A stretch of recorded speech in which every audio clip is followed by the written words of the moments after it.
Mesdames et messieurs, merci de nous retrouver pour ce journal. Au sommaire, le FNDC était en conférence ce vendredi matin à la Maison de la Presse.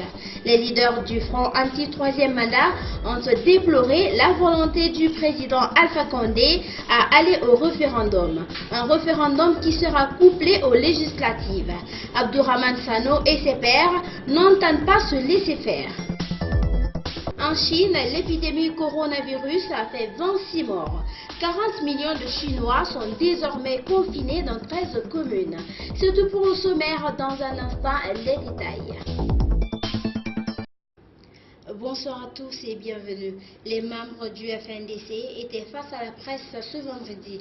Objectif, annoncer de nouvelles actions de protestation et appeler la communauté internationale à intervenir urgemment avant qu'il ne soit trop tard. Les opposants au changement constitutionnel invitent au même moment le peuple de Guinée à des manifestations les mardis 28 et mercredi 29 janvier prochain.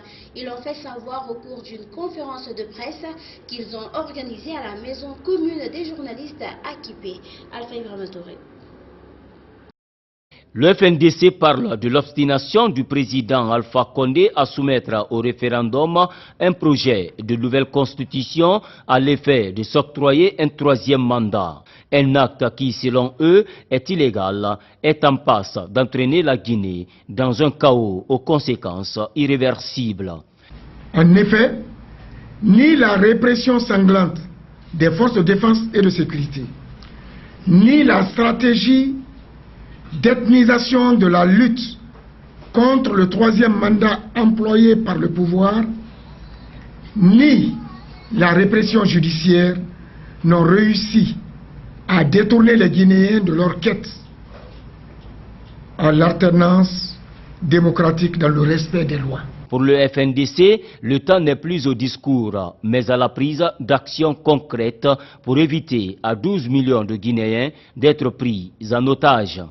Le FNDC reste déterminé à défendre la démocratie et l'état de droit par toutes les voies autorisées par la Constitution et les autres lois de la République, aussi longtemps que le pouvoir s'arc-boutera à son projet funeste de troisième mandat, quels que soient les sacrifices à consentir.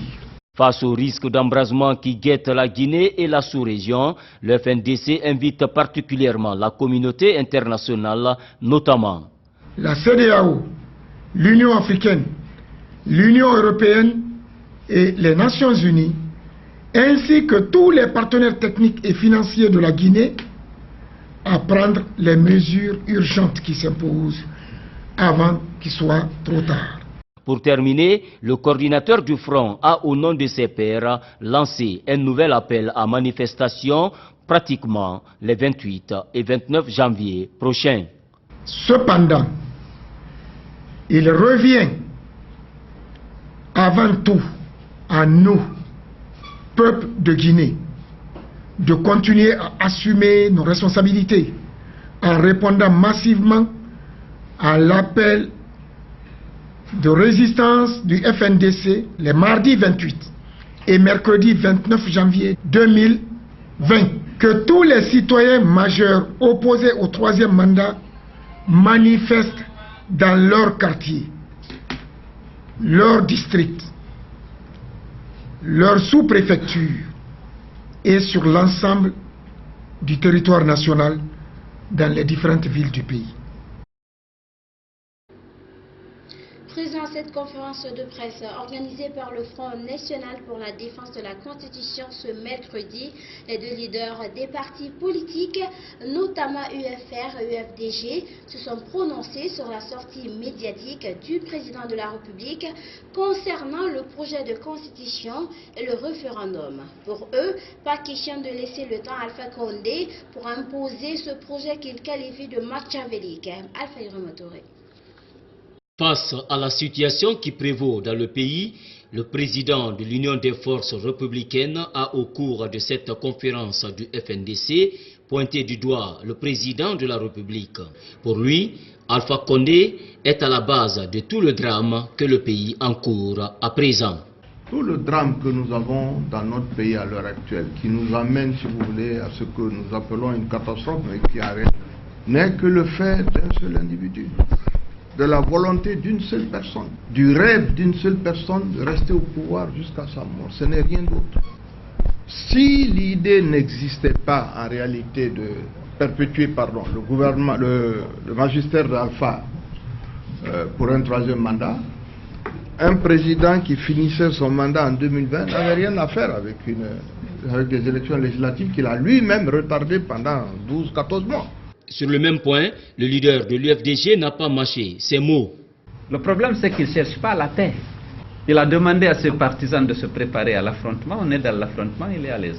Cette constitution qu'on a, c'est un consensus. Après les événements de 2007, de 2009, avec toutes les violences que vous connaissez, on a estimé que les velléités de conserver éternellement le pouvoir par ceux qui l'acquièrent, quelle que soit la forme, est source de conflit. Au cours de cette même conférence, la question du couplage des élections a été posée. À propos, Sidya Touré a réagi avec position. C'est une manière de bien faire comprendre que malgré tout ce qui se fait, après avoir perdu pratiquement pas loin d'une trentaine de Guinéens, comme il l'a dit dans cette fameuse déclaration, il y a des morts mais ils l'ont fait, moi aussi il y aura des morts mais je vais continuer à le faire. Il nous appartient de réagir par rapport à cela. Et je voudrais qu'on comprenne le cynisme d'une telle position qui entraîne aujourd'hui des discours va-t-en-guerre. De son côté, Cellou Dalein Diallo soutient que le président Alpha Condé ne veut pas la paix. Pour le chef de file de l'opposition, le président n'est à l'aise que dans les conflits. Comment on interprète la loi, non, pas comment la contourner. Parce qu'il y a des partis dont l'interprétation requiert un consensus, on le fait si on veut la paix. Mais le président ne veut pas la paix. Il n'est à l'aise que dans les conflits. Lorsqu'il n'y en a pas, il en crée. Les manifestations du FNDC contre un troisième mandat connaissent assez de violence pour preuve. Plusieurs personnes ont été tuées par balle depuis le 13 octobre à nos jours et à cela s'ajoutent des blessés à Conakry et à l'intérieur du pays. Le ministre de la Sécurité et de la Protection civile sera l'invité de l'émission Café Débat de ce lundi 27 janvier. Je vous propose un extrait de cette exclusivité. La preuve, celui qui vient d'être confondu et qui appartient au PA de Wanidara, je crois, qui a été identifié clairement en train de tirer. Lui, il a été sanctionné, il va passer en conseil de discipline, il a été identifié. Il y a une autre image où on montre un agent en train de gifler une personne âgée. Il a été, ce monsieur, on lui a demandé, aujourd'hui on est en train de le supplier pour qu'il nous accompagne, qu'on aille avec lui dans le camp où il a été amené, dans la CNIS ou le camp où la gendarmerie ou le commissariat en question, pour désigner la personne qui a fait ça et pour qu'il soit sanctionné. Le directeur général de la police nationale est en négociation pour aider celui à rentrer dans ses droits, qui est d'une sagesse extraordinaire, qui dit qu'il a pardonné ce qu'on m'a rapporté. Mais nous, ça ne nous aide pas, parce que nous, on veut identifier cet agent pour ne plus qu'il ait à le refaire. Donc très souvent, on est également confronté à ce type de difficultés. Mais s'agissant des agents qui vont sur l'axe, aujourd'hui, il n'y a rien sur l'axe. Il n'y a pas de trouble. Vous ne verrez aucun agent, ni sur l'axe, ni rentrer dans les quartiers pour s'adonner à quelque exaction que ce soit. C'est inadmissible qu'un agent s'en prenne à un citoyen de quelque manière que ce soit. Même quand il fait quelque chose, il devient un citoyen un citoyen protégé dans ses droits à partir du moment où vous l'interpellez.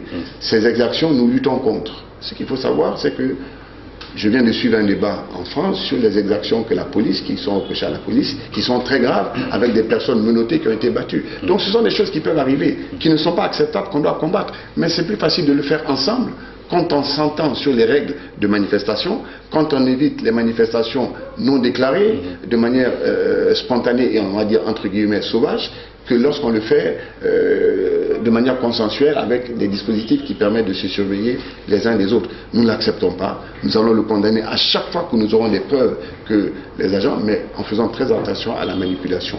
Beaucoup d'images qui nous ont été rapportées ont été des images qui n'étaient pas des images qui concernaient soit la Guinée ou bien qui concernaient la période présente. Et donc, il faut faire attention. Mais chaque fois qu'il a été prouvé que En 2013, on a montré un militaire qui tirait en l'air à Bambeto. Cela a été interpellé par le haut commandement de la justice militaire et sanctionné. Chaque fois que nous avons la preuve et que nous identifions les personnes, les sanctions tombent. Il y en a un qui est condamné à 10 ans de prison, le capitaine Kali, parce que sur un lieu où il y a eu un meurtre, il y a eu un mort, on l'a trouvé avec une arme, il n'avait pas le droit de la porter. Donc, qu'on dise qu'il y a une impunité totale, vous savez, dans un pays où 3 gouverneurs sont passés devant la justice, il y a eu 16 gendarmes qui ont été condamnés pour fait de torture. Un capitaine béret rouge a été également condamné. Je ne vois pas pourquoi on aurait peur ou on s'interdirait de condamner des agents. Ça donne à des exemptions. L'association des victimes du Camboiro était face à la presse ce vendredi, en prélude à la commémoration du 25 janvier 1971. Pour l'AVCB, cette date a connu l'exécution des centaines de personnes qui, selon les enfants des victimes, le 25 janvier de chaque année, doit représenter un jour de deuil pour tous les Guinéens. Suivez. Cela va faire 49 ans, le 25 janvier 2020, qu'une purge sans précédent s'abattit sur notre pays, perpétrée par Sékou Touré suite à une instrumentalisation de toutes les couches sociales de notre pays. Ainsi, les jeunes, les femmes, les députés, les journalistes, le Guinéen inconnu furent embarqués dans une rhétorique d'élimination de ces dignes fils parce que nantis, brillants intellectuels, hommes politiques issus de grandes familles.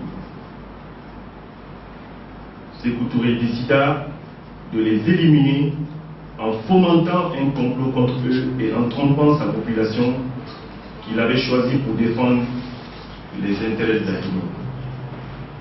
Chers compatriotes, nous voudrions à l'occasion de cette commémoration rappeler les objectifs de notre association. La réhabilitation des victimes, l'ouverture des différents charniers à travers le pays, on dénombre une trentaine de charniers, la restitution des biens aux familles, encore aux mains de l'État guinéen. La construction de stèles à la mémoire des victimes. Et enfin, la tenue d'une véritable entreprise de réconciliation nationale sur la base de la vérité et de la justice. Série de communication gouvernementale, la ministre de la Coopération et de l'Intégration africaine a fait le bilan de son département depuis 2011. Diané Keïta est la 27e personnalité du gouvernement Kassori à exposer sur le rôle, les acquis et les perspectives de son ministère.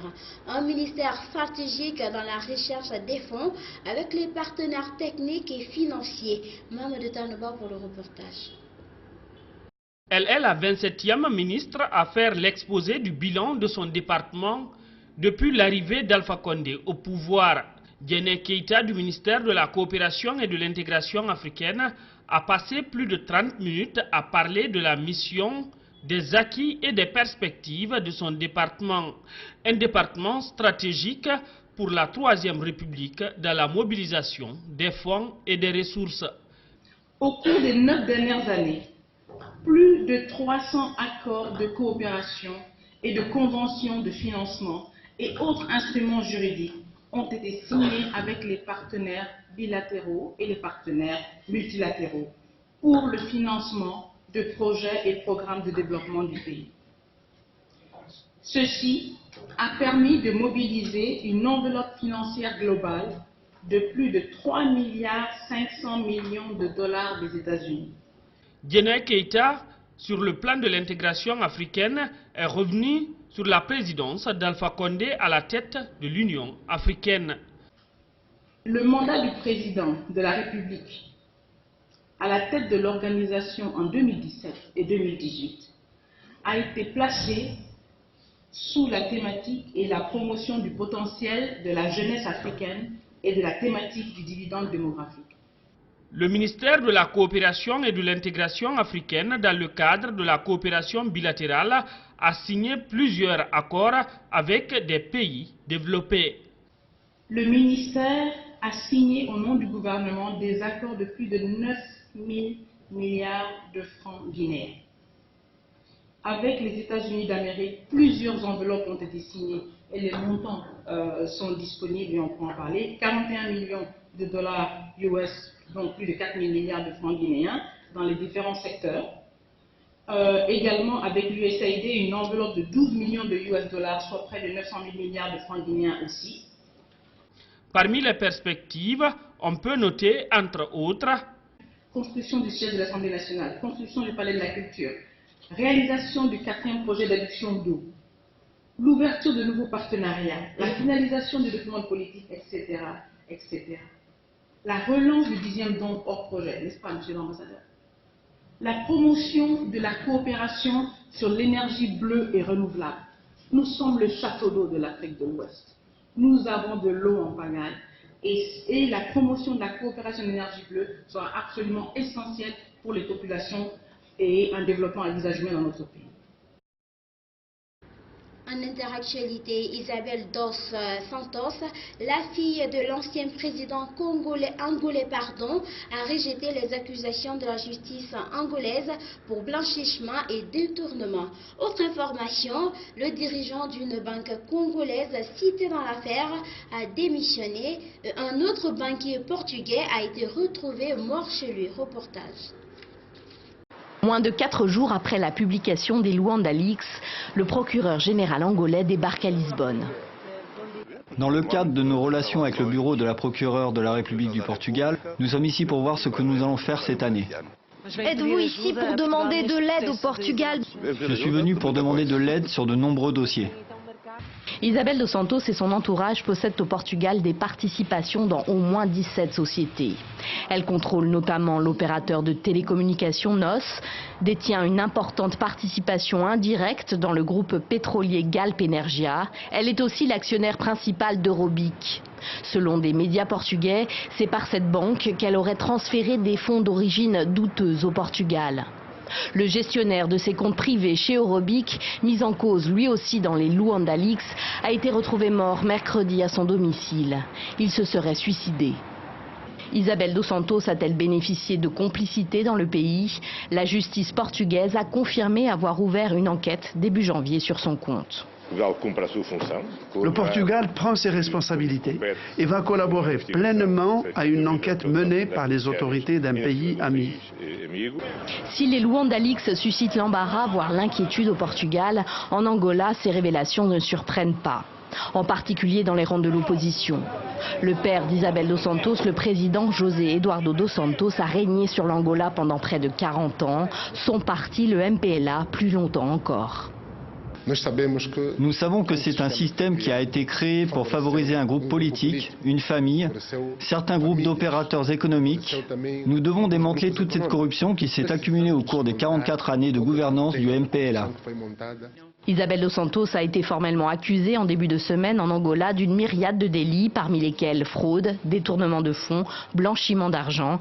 Elle n'a pour l'instant pas manifesté la volonté de coopérer avec la justice angolaise. Le bilan de l'épidémie de coronavirus s'est alourdi à 26 morts. Pour tenter d'endiguer la propagation de la maladie, plus de 40 millions de Chinois sont désormais confinés dans 13 communes. Des portions de la Grande Muraille de Chine ont aussi été fermées. Suivez. Fermée jusqu'à nouvel ordre. Les décorations et autres lanternes sont décrochées. Dès demain, la cité interdite, ancien palais des empereurs, sera fermée aux touristes. Je comprends. Cette maladie infectieuse est grave. L'annulation des festivités est une bonne chose pour tout le monde. Une bonne chose pour moi. C'est une sorte de protection pour notre famille et pour nous. Objectif, éviter toute contamination liée au rassemblement de visiteurs. Une partie de la Grande Muraille de Chine connaîtra le même sort. La contamination inquiète de nombreux pays. Corée du Sud, États-Unis, Japon, Thaïlande, Macao, Nigeria ont annoncé prendre des mesures pour ne pas voir le virus attaquer leurs résidents. Il faut dire que mercredi, le Centre européen de prévention et de contrôle des maladies a averti qu'une nouvelle propagation dans le monde était probable. Alors l'inquiétude se généralise et les détecteurs thermiques font leur apparition. Au cours des derniers mois, Nous avons contrôlé plus de 250 passagers, y compris les équipages, ce qui représente un nombre important. Nous avons détecté de la fièvre chez 61 personnes, mais aucune d'entre elles n'avait la grippe de Wuhan et donc aucune n'était touchée par ce coronavirus. Les autorités italiennes ont aussi annoncé des mesures de surveillance.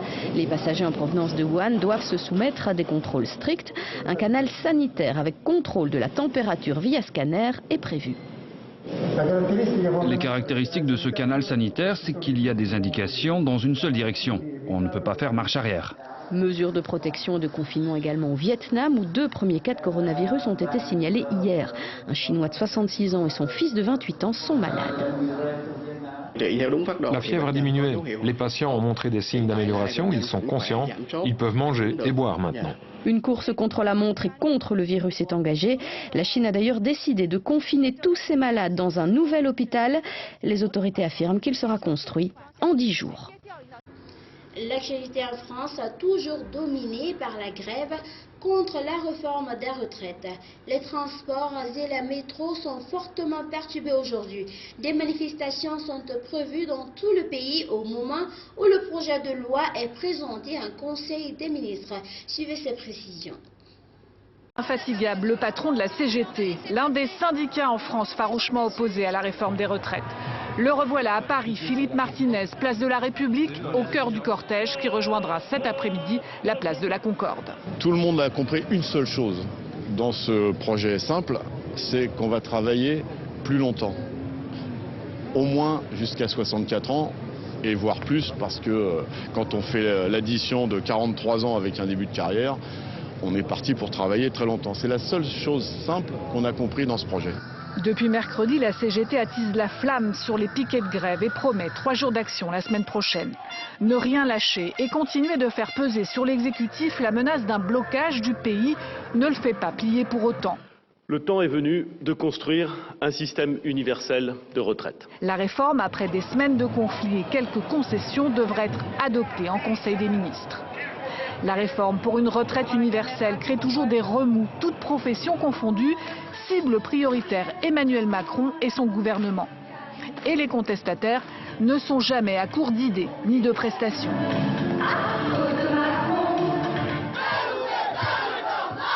Opposants et gouvernement, à nouveau face à face. Certes, les discussions se poursuivent avec les syndicats et le patronat sur les points bloquants, la pénibilité, les fins de carrière ou l'emploi des seniors, mais elles semblent au point mort.